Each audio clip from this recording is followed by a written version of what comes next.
Дојдовте во новото издание на вестите на Канал 8. Добар ден. Членови на студентскиот пленум од универзитетите во Скопје отворија пункт во Кочани за собирање донации од граѓаните. Нивна цел е, како што велат, да соберат парична, материјална и друга помош за активностите што ги реализираат студентите. Студентскиот пленум од универзитетите во Скопје започна да ги проширува своите активности и во другите градови во државата. На платото во трговскиот центар во Кочани е отворен пункт на кој се собираат донации од граѓаните кои сакаат да им помогнат на студентите во реализирањето на нивните барања за измени во Законот за образование.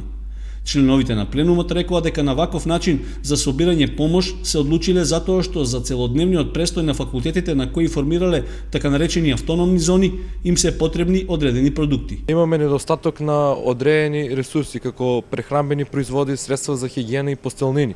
Бидејќи се шири студентското движење по повеќе факултети, сета таа помош ни е повеќе од неопходна. Затоа се решивме на ваква акција која е прва во државата и очекуваме дека ќе се шири и во другите градови, дека ќе го гледат примерот од Кочани и сите да се солидаризират и да ги помогнат на студентите. Овие средства потоа ќе бидат однесени во универзитетите во Скопје и ќе бидат распределени каде што ќе има потреба. Студентите велат дека барањата на студентскиот пленум за измени на Законот за високо образование се однесуваат на подобрување на неговите одредби, но постепено тие прераснуваат во движење кое освен основната веќе има и други цели. Наша главна цел и идеја да ја шириме студентската мисла, односно да ја зголемиме перцепцијата и видикот на луѓето во општеството, посебно во Кочани кои за жал се апатични, да ги натераме сите да се борат за своите права, да ги натераме да им воочиме дека ние сме автентично студентско движење, ја бараме нивната помош затоа што ни треба за да истраеме во нашата борба. Представниците на студентскиот пленум ги повикуваат граѓаните преку донациите да им дадат подршка и да помогнат во реализирањето на нивните цели. Планираат пунктот во Кочани да биде отворен и во наредните денови, а очекуваат во идејата да им се придружат и студенти во другите градови во регионот. Одржана 24-та седница на Советот на општина Виница. Со забелешки од страна на опозицијата беа усвоени завршните сметки на сите училишта, на културните установи и на јавните предпријатија во општината.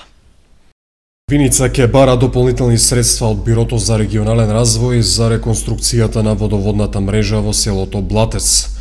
Замената на азбестните цевки во селото е проект што веќе тече, но недостасуваат пари за неговото завршување.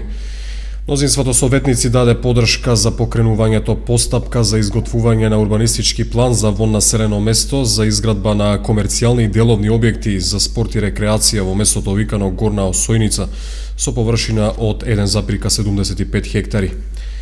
Жестока точка на седницата беа завршите сметки на сите основни и средното училиште, а најмногу дискусија и образложенија повлекоа ставките на средното општинско училиште Ванчо Праќе за потрошените средства за гориво, за канцелариски материјал за реализација на дополнителни активности. Отчетот за тоа како се трошеле парите во училиштата кои се пожалија на се поголеми кратења во наменските дотации, како што тоа оди по автоматизам помина со мнозинска подршка, но со сериозна контрааргументација од страна на опозицијата. Советниците ги разгледаа и завршните сметки на градинката, на библиотеката, на Домот на културата и музеот Теракота, кои беа усвоени без забелешки со 9 гласови за и 6 против. Советот ја усвои подржа и програмата за работа на територијалната противпожарна единица за 2015 година, а беа усвоени и завршните сметки на јавното предпријатие Винспорт, како и на јавното предпријатие Кале од Блатец. Барањето од фолклорниот ансамбл Китка за преотстапување на простории за користење беше вратено на повторно разгледување. 3 нови вработувања за потребите на физикална медицина реализираше општата болница Кочани, а на 25 волонтери го трансформираше работниот однос на неопределено време. Со ова значително се придонесе за постепено решавање на горливиот проблем на болницата за недостиг на лекари и медицински персонал. 25 здравствени работници кои по неколку години волонтираа во општа болница Кочани постепено добиваат вработување на неопределено време. Нови тројца пак се примени за потребите на физикална медицина. Општата болница полека но сигурно ги решава кадровските недостатоци по болничките оделенија и амбуланти. Во Општа болница моментално има завршен оглас за вработување на тројца здравствени работници. Тоа е еден дипломиран кинезитерапевт, еден болничар и еден возач. Исто така во тек е трансформација на работниот однос на постоечките волонтери во работен однос на неопределено време. Вкупниот број на вакви трансформации на работен однос во Општа болница е 25, кои ќе се реализираат во 3 транши. Првата транша ќе се трансформира работниот однос на 8 вработени и ќе се трансформира во рок од 30 дена од излегувањето на законот, додека останатите на 1 декември 2015, а третата транша ќе биде од 1 септември 2016 година. И покрај овие вработувања, сепак повторно има недостиг на лекари во Кочанската општа болница.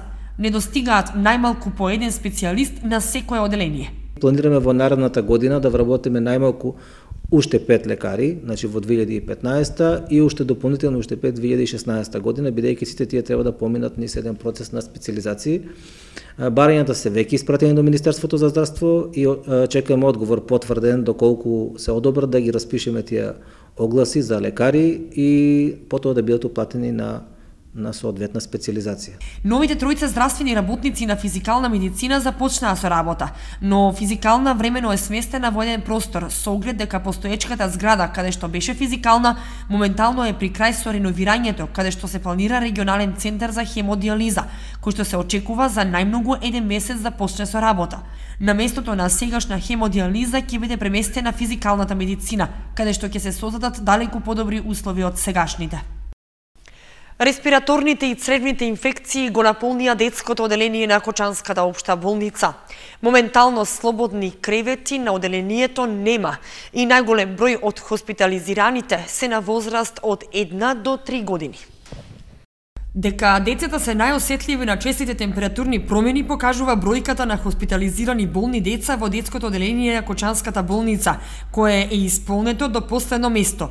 Претежно станува збор за респираторни инфекции, а не е мал бројот и на децата со стомачни вируси. Најмногу се опатени возрастната група од 1 до 3-4 години, во главном се тоа респираторни инфекции на горните, но и на долните дишни патишта. Во подем се и цревните инфекции, ротавирусот исто така е доста застапен. Поради сериозноста и тежината на заболувањето, 2 деца се испратени на клиниките во Штип и Скопје. Едното на инфективно оделение во Штип, а другото во Институтот за белодробни заболувања Козле, меѓутоа во главно се децата стабилни, имаме информации дека се подобри. Нашите деца на оделение ги третираме во главно со парентерална антибиотска терапија, рехидрација, витаминотерапија, истото се препорачува и во домашни услови.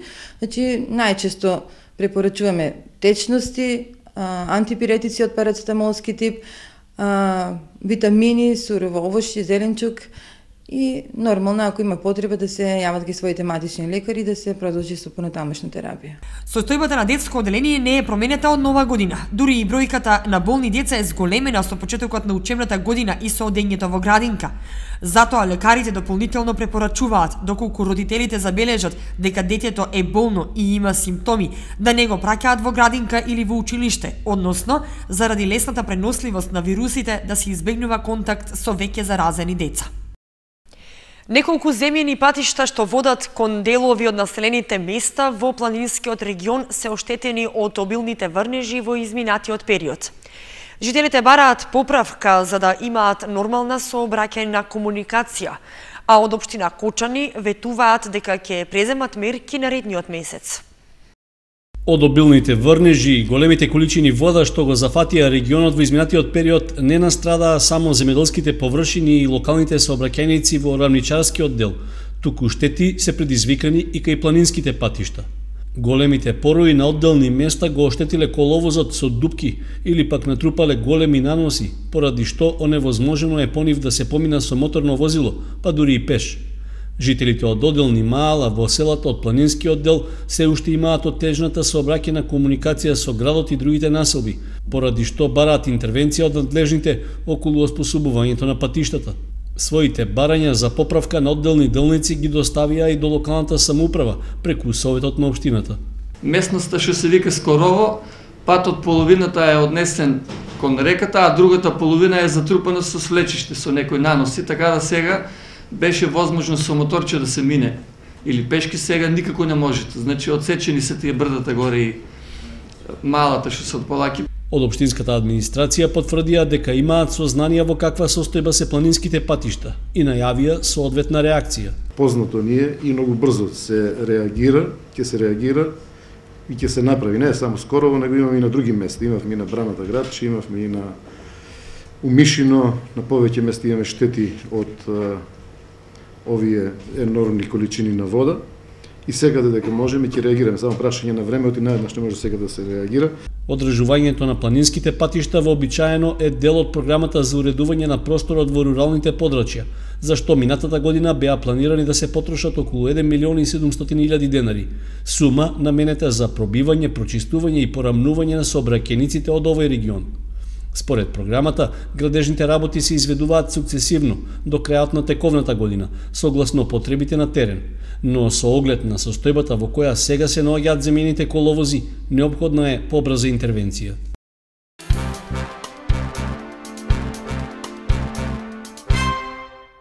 За разлика од месеците февруари и март минатата година, кога беше прогласена епидемија на овчи сипаници во Виница, состојбата сега е стабилна. Има само неколку изолирани случаи на варичела, информираат епидемиолозите од Кочанскиот центар за јавно здравје. Во февруари минатата година во Виница и Кочани имаше вкупно 141 случаи на заболени од овча сипаница и во Виница беше прогласена епидемија. Годинава состојбата е мирна и има само по некои изолирани случаи на варичела во двете општини. Епидемија на овчи сипаници во источниот регион, не земајќи ја предвид ланската година, не е прогласена многу одамна, затоа што во изминатите години биле регистрирани само по 8 случаи од оваа болест. Бројката на заболени од овчи сипаници што беше регистрирана лани беше доволна за прогласување епидемија, но сегашната состојба не е ни малку слична, истакнаа епидемиолозите од Центарот за јавно здравје во Кочани. Заболените најмногу беа на возраст од 7 до 14 години, но имаше и возрастни од 35 до 40. Иако беше прогласена епидемија, сепак училиштата во Виница не беа затворени и децата одеа на училиште. Од заболените немаше лица со посериозни компликации, само 4 беа хоспитализирани на инфективно во Штип. Ова уште еднаш ја оправдува иницијативата на епидемиолозите од Кочанскиот центар за јавно здравје за отворање на инфективно оделение во Кочани, кое што тие го иницираа од поодамна, но не наидоа на разбирање од Министерството за здравство. Управата за јавни приходи ги подсетува граѓаните дека тече законскиот рок за поднесување годишна даночна пријава за утврдување на персонален данок за 2014 година. Периодот во кој што треба да го сторат тоа е најдоцна до 15 март. Управата за јавни приходи испрати подсетување до граѓаните дека веќе тече законскиот рок за поднесување даночна пријава за утврдување на висината на персоналниот данок за 2014 година. Според известувањето, годишна даночна пријава поднесуваат граѓаните кои оствариле приходи како лични примања во вид на плата и надоместоци од плата од работен однос, како и исплата по основ на деловна успешност на работодавачот. Исто така, пријава треба да поднесат и граѓаните кои оствариле надоместок за време на боледување, за време на отсуство од работа, како и за плата остварена со работа во странство, врз основа на работен однос заснован во земјата и секој поединечно остварен приход врз основ на договор за повремено или привремено вршење на услуги на правни и физички лица. Годишна даночна пријава се поднесува и за приходи од земјоделска дејност, ако граѓанинот остварува приходи и од други извори. Пријава треба да се поднесе ако во текот на годината биле остварени приходи од самостојна дејност, од имот и имотни права, приходи од авторски права и права од индустријска сопственост, како и приходи од капитал и капитални добивки. Со оглед што на одоночување подлежат и добивките од игри на среќа и други неспомнати приходи, потребно е и за нив да се поднесе пријава. Граѓаните кои во текот на годината остваруваат само приходи од плата и пензија, приходи од земјоделска дејност и приходи од самостојна дејност, не се должни да поднесуваат годишна даночна пријава. Поднесувањето на документите е во даночната канцеларија на Управата за јавни приходи најдоцна до 15 март. На даночните обврзници кои нема да поднесат пријава во определениот рок, ќе им се изрече глоба во износ од 500 до 1000 евра во денарска противредност.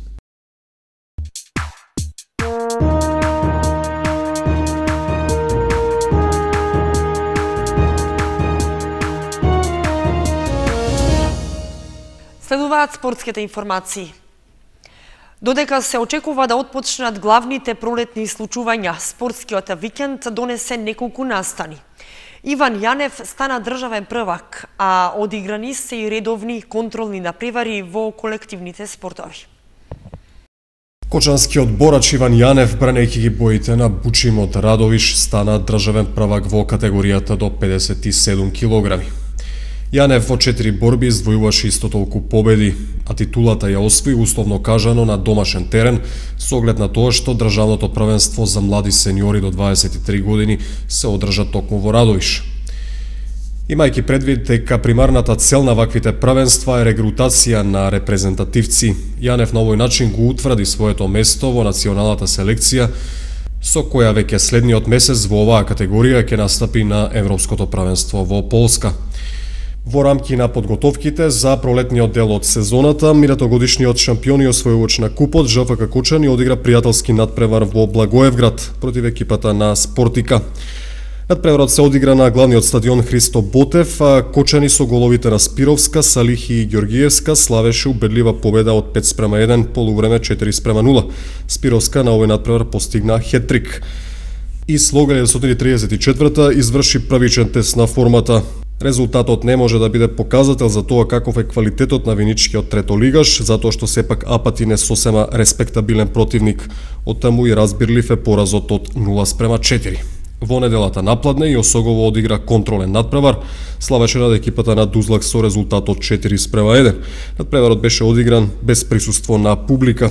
Во продолжението од сезоната, забележливо е дека во Кочанскиот третолигаш во кадровска смисла е создаден длабок генерацијски јас, од фудбалери кои сериозно ја поминале 30-та година до деца кои заигруваат во сениорска конкуренција. Иако се само подготовки, шансата што ја добија младите добро ја искористија. До правото пролетно коло Согово ќе одигра уште неколку контролни надпревари. Викендов беше одржано и редовното годишно собрание на Општинскиот фудбалски сојуз Кочани. Делегатите дебатираа по 7 точки од дневниот ред.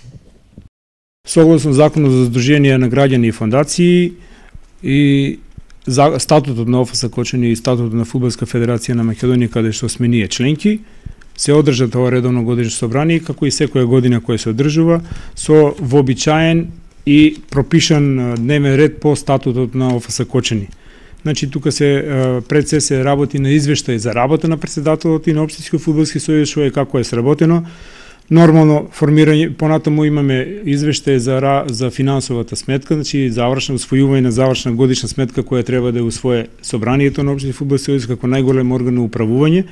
И нормално тука е формирање на тие работни тела кои треба да ги одржат, да ги формира собранието и тие се формираат на самото собрание.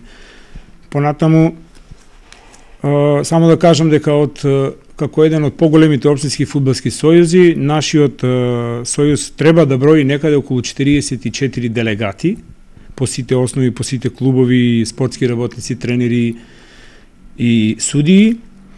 Од тие присутни до сега верификувани мандати имаме 36, што значи на оние другите клубови тие не се биле, да речеме, на собрание и не е верификуван мандатот, што значи ние ги покануваме, не искажуваа желба, па тоа се пред се, да речеме, тоа се нови фудбалски клубови, значи тоа се од изборно собрание до друго изборно собрание, тоа се нови фудбалски клубови, като да кажам пример, тоа е фудбалски клуб Брегалница Голак од Делчево, кој треба да дое со 2 делегата, и имаме 5 клубови кои од 6 нови фудбалски клубови на територија на општина Виница. Имаше представени само на еден фудбалски клуб кој му е верификуван мандатот. Имаше 5 фудбалски клубови од територија на општина Виница кој не бе.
Вестите на Канал 8 завршија. Ви благодариме што бевте со нас. Имајте убава вечер. Довидување.